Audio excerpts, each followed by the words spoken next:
तर अशा पद्धतीने मी सगळं घर लोटून काढलं, सगळं स्वच्छ केलं, पुसून पण घेतलं, बाहेरचं लोटून घेतलं. दुपारी मी केली होती कढी. तर कढीची मी थोडक्यात रेसिपी सांगते बघा. इथे खूप सारं लसूण चेचून घेतलेला आणि हिरवी मिरचीसुद्धा आणि कोथिंबीर कापून घेतली. त्यानंतर ताकामध्ये घातलं होतं मी बेसन पीठ, थोडंसं, जास्त नाही. एकदम बेसिक पद्धतीने कढी केलेली आहे. मोस्टली आमच्या घरात अशीच करतात. कढीपत्ता वगैरे टाकलेला असतो भरपूर, पण माझ्याकडे नव्हतं आणि मला बाहेर जाणं मी एवढं गरजेचं समजलं नाही.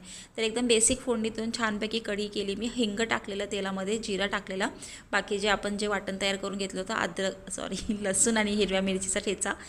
सकाळी उठल्यानंतर कळालं की आपल्याला अडचण आली आणि आपण काहीच करू शकत नाही. फार गिल्ट वाटलं, फार वाईट वाटलं. मग नंतर हे पण कळालं की हे तर नॅचरल गोष्ट आहे, आपण त्याला काहीच करू शकत नाही. बरं मंडळी, आता मी तुम्हाला पुरणपोळीच्या, माझा एक व्हिडिओ व्हायरल गेला आहे पुरणपोळीचा, ज्याला 1.1 मिलियन व्ह्यूज आहेत. त्यात हेट आणि प्लस लाईक्स खूप सारे आले. तसं घर बदललं तसं रेसिपी बदलते. त्याचप्रमाणे माझ्या माहेरचं आणि सासरची पद्धत वेगळी आहे, मी स्पष्ट सांगितलं.